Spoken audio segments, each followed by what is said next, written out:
नमस्कार विद्यार्थी मित्रांनो, एक्झाम पॉईंट या यूट्यूब चॅनलवर तुमचे सर्वांचे मनपूर्वक स्वागत आहे। आज आपण आगामी होणाऱ्या मुंबई पोलीस भरतीच्या लेखी परीक्षेसंबंधित सराव करणार आहोत। त्यामध्ये 100% परीक्षेत विचारले जाणारे प्रश्नांचा आपण आज सराव करणार आहोत, की जे या व्हिडिओमध्ये जे प्रश्न 2016 पासूनच्या पोलीस भरतीमध्ये वारंवार विचारलेले आहेत त्या सर्व प्रश्नांचे अभ्यास करून आणि सर्व प्रश्नांचे विश्लेषण करून आपण हे सर्व प्रश्न याच्यामध्ये घेतले आहेत, की जे वारंवार परीक्षेत विचारले जातात आणि 100% ते परीक्षेत येत असतात। तरी कोणत्या ना कोणता प्रश्न हा तुम्हाला रिपीट आपल्याला तुमच्या परीक्षेमध्ये दिसून येईल। चला तर मग सुरुवात करूया या प्रश्नांच्या सरावाला। तर प्रश्न क्रमांक 1, लोकायुक्त हे पद महाराष्ट्र राज्यात कोणत्या वर्षी अस्तित्वात आले?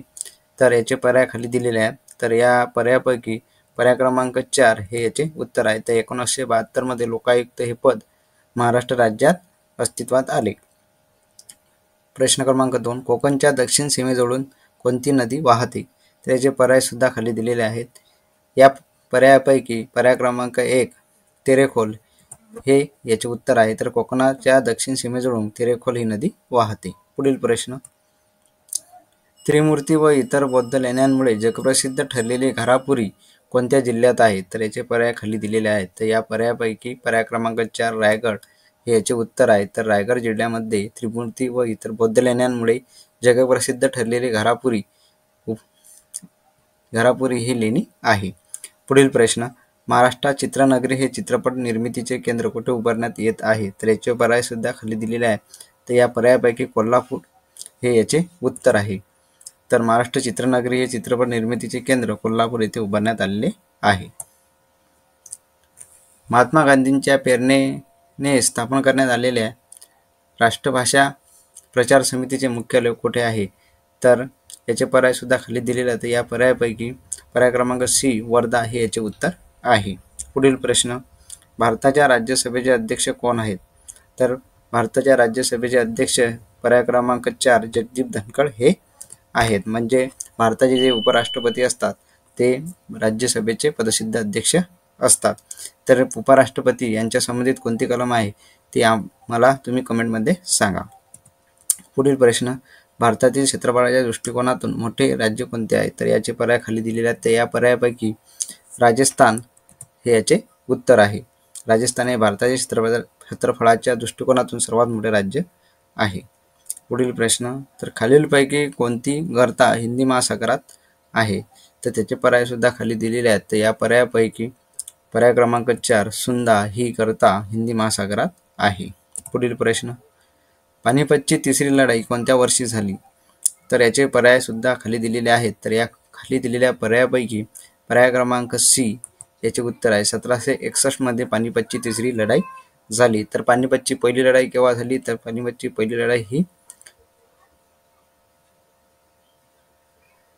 1526 मध्ये झाली। 1526 मध्ये पानिपतची पहिली लढाई झाली। दुसरी लढाई ही 1556 मध्ये झाली आणि तिसरी लढाई ही 1761 मध्ये झाली। पुढील प्रश्न, भारतातील संविधान कोणत्या वर्षी स्वीकारण्यात आले? तर याचे पर्याय सुद्धा खाली दिलेले आहेत। तर या पर्यायापैकी पर्याय क्रमांक 4 हे याचे उत्तर आहे। 26 नोव्हेंबर 1949 रोजी भारताचे संविधान हे स्वीकारण्यात आले। पुढील प्रश्न, महाराष्ट्र राज्याच्या विधानसभा सदस्यांची संख्या किती आहे?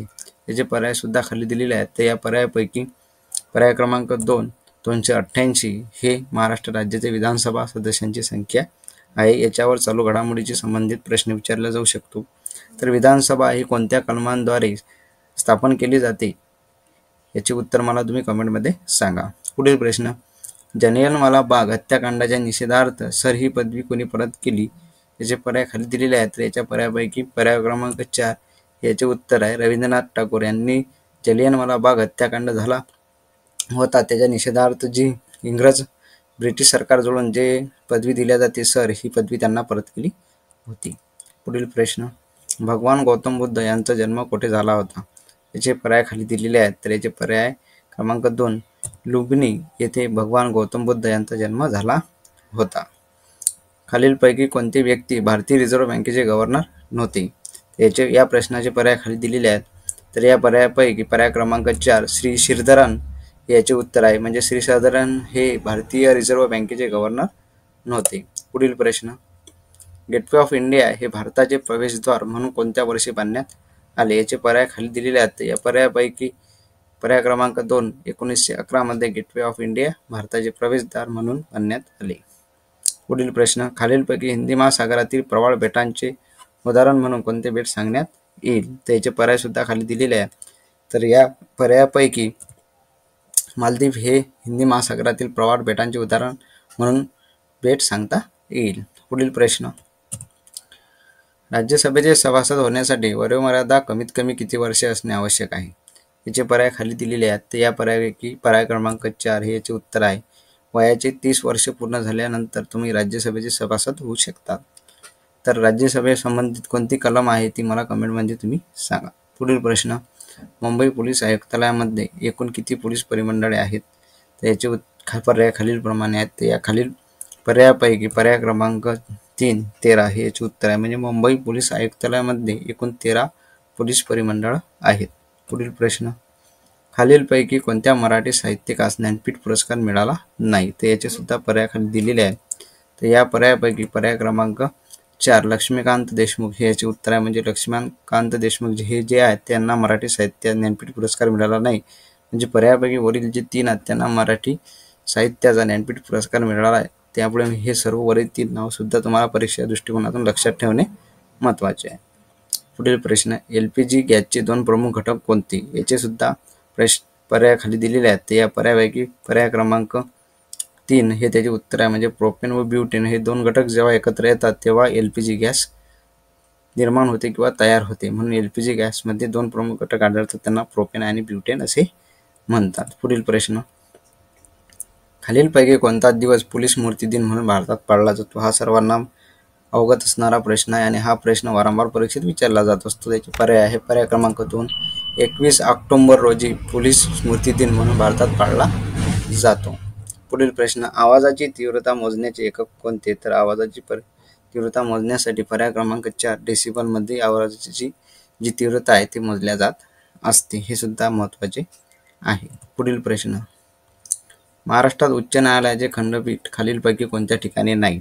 याचे पर्याय खाली दिलेले आहेत. या पर्यायापैकी पर्याय क्रमांक 1 पुणे येथे महाराष्ट्र उच्च न्यायालयाचे खंडपीठ नाही आहे. म्हणजे मुंबई, औरंगाबाद आणि नागपूर आणि या 3च ठिकाणी महाराष्ट्राचे खंडपीठ आहे. आणि दमण आणि दीव यांच्या जे खंडपीठ आहे ते सुद्धा मुंबईला धरल्या जाते. हे सुद्धा लक्षात ठेवायचे. म्हणजे परीक्षेत विचारले जाते की दमण आणि दीव यांचे जे महाराष्ट्र उच्च न्यायालयाचे जे खंडपीठ आहे ते कोणते आहेत? तर दमण आणि दीव याचे जे खंडपीठ आहे ते मुंबई आहे. पुढील प्रश्न, महात्मा ज्योतिबा फुले यांना हिंदुस्थानचा बुकरटी वॉशिंग्टन म्हणून कोणाला संबोधले होते? कोणी संबोधले होते? तर याचे पर्याय खाली दिलेले आहेत. या पर्यायापैकी महाराजा सयाजीराव गायकवाड जे बडोद्याचे अधिपती होते त्यांना महाराजा सयाजीराव गायकवाड यांनी महात्मा ज्योतिबा फुले यांना हिंदुस्थानचा बुकरटी वॉशिंग्टन म्हणून संबोधले होते. पुढील प्रश्न, खालीलपैकी कशाचा समावेश समाज माध्यमांमध्ये म्हणजे सोशल मीडिया म्हणून होत नाही? याचे पर्याय खाली दिलेले आहेत. तर या पर्यायापैकी पर्याय क्रमांक 3 मोनोग्राम हे समाज माध्यम म्हणजे सोशल मीडियामधून त्याचा समावेश होत नाही. म्हणजे फेसबुक, इंस्टाग्राम आणि ट्विटर हे आपल्याला वारंवार वापरता येतो, पण मोनोग्राम हे आपल्याला सोशल मीडियामध्ये दिसत नाही. म्हणजे हा सोशल मीडियाचा प्रकार नाही आहे हे आपल्याला समजते. पुढील प्रश्न, ब्रिटिशांविरुद्ध पंजाबमध्ये झालेल्या कुका विद्रोहाचे नेतृत्व कोणी केले? त्याचे पर्याय क्रमांक 4 डी रामसिंग. ब्रिटिशांविरुद्ध पंजाबमध्ये झालेल्या कुका विद्रोहाचे नेतृत्व कोणी केले होते? तर रामसिंग यांनी केले होते. हा प्रश्न सुद्धा परीक्षेत वारंवार विचारलेला आहे. पुढील प्रश्न, भारत सेवक समाजाची स्थापना कोणी केली? याचे पर्याय खाली दिलेले आहेत. तर या पर्यायापैकी गोपाळकृष्ण गोखले यांनी भारत सेवक समाजाची स्थापना केली होती. पुढील प्रश्न, फॅरेडचा विद्युत अपघटन नियम कशाशी संबंधित आहे? तर याचे पर्याय खाली दिलेले आहे. तर या पर्यायापैकी सममूल भार हे याचे उत्तर आहे. म्हणजे फॅरेडचे विद्युत अपघटन हे कशाशी संबंधित आहेत? तर सममूल भाराशी संबंधित आहे. पुढील प्रश्न, मिडनाईट चिल्ड्रेन या कादंबरीचे लेखक कोण आहेत? त्याचे पर्याय खाली दिलेले आहेत. या पर्यायापैकी पर्याय क्रमांक 4 सलमान रशिदी हे या कादंबरीचे लेखक आहे. म्हणजे मिडनाईट चिल्ड्रेन ही कादंबरी कोण लिहिली आहे? तर सलमान रशिदी यांनी लिहिलेली आहे. आणि 2016, 2017 आणि 2018 मध्ये हे रिपीट झालेले आहेत. महाराष्ट्र पोलीस दलाचे पोलीस महासंचालक कोण आहेत? याचे पर्याय खाली दिलेले आहेत. म्हणून हा करंटचा सुद्धा प्रश्न आहे आणि परीक्षेत विचारला जाऊ शकतो.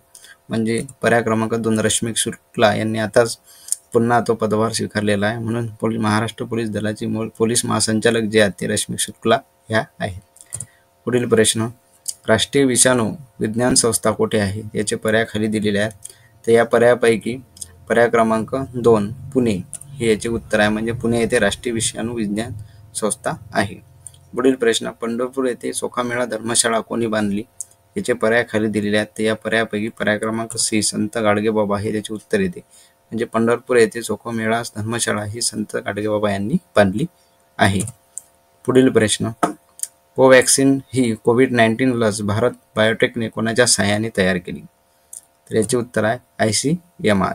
ICMR यांच्या सहाय्याने कोवॅक्सिन कोविड-19 ही लस भारत बायोटेकने यांच्या सहाय्याने तयार केली होती. हा सुद्धा प्रश्न परीक्षेमध्ये रिपीट होत आलेला आहे आणि हा विचारला जाऊ शकतो.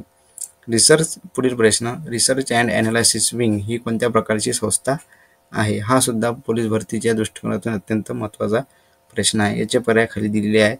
तर या पर्यायापैकी पर्याय क्रमांक 2 गुप्तहेर हे याचे उत्तर आहे. म्हणजे रिसर्च अँड ॲनालिसिस विंग ही गुप्तहेर प्रकारची संस्था आहे. पुढील प्रश्न, हिमालयाची सावली हे कानेटकर लिखित नाटक कोणाच्या जीवनावर लिहिले आहे. तर याचे पर्याय खाली दिलेले आहेत. त्याचे उत्तर आहे पर्याय क्रमांक डी महर्षी कर्वे यांच्या जीवनावर कानेटकर या लेखकाने हे नाटक हिमालयाची सावली हे लिहिले आहे. असा सुद्धा प्रश्न विचारला जातो की हिमालयाची सावली हे जे महर्षी कर्वे यांच्या जीवनावरील जे नाटक आहे हे कोणी लिहिले आहे. तर याचे उत्तर मिळेल आपल्याला कानेटकर हे मिळेल. पुढील प्रश्न, महाबळेश्वर महाळ मार्गावर कोणता घाट आहे त्याचे प्रश्न पर्याय खाली दिलेले आहेत. या पर्यायापैकी पर्याय क्रमांक सी याचे उत्तर आहे की आंबेनळी हा घाट महाबळेश्वर महाळ मार्गावर आहे. पुढील प्रश्न, ईमेल प्रणालीचे कार्य खालीलपैकी कोणत्या प्रोटोकॉलने होते त्याचे पर्याय खाली दिलेले आहे. तर या पर्यायापैकी SMTP या कार्यप्रणालीने ईमेलचे कार्य प्रोटोकॉलने चालते. ठीक आहे. तर पुढील प्रश्न, शेवटचा प्रश्न, लेझरच्या साहाय्याने पर्यावरण स्वनियंत्रण करण्याच्या तंत्राला काय म्हणतात. तर याचे पर्याय खाली दिलेले आहे. या पर्यायापैकी लिडार हे याचे उत्तर आहे. म्हणजे लेझरच्या साहाय्याने पर्यावरण स्वनियंत्रण करण्यासाठी लिडार हे तंत्रज्ञान वापरतात. तर असेच नवनवीन व्हिडिओ बघण्यासाठी आणि पोलीस भरती 2024 आणि आगामी होणाऱ्या पोलीस भरती 2025च्या तयारीसाठी विद्यार्थ्यांना मोफत ऑनलाईन टेस्टची सिरीज चालू केलेली आहे. या सिरीजमध्ये एकूण 10 मार्काची ही क्विज असते.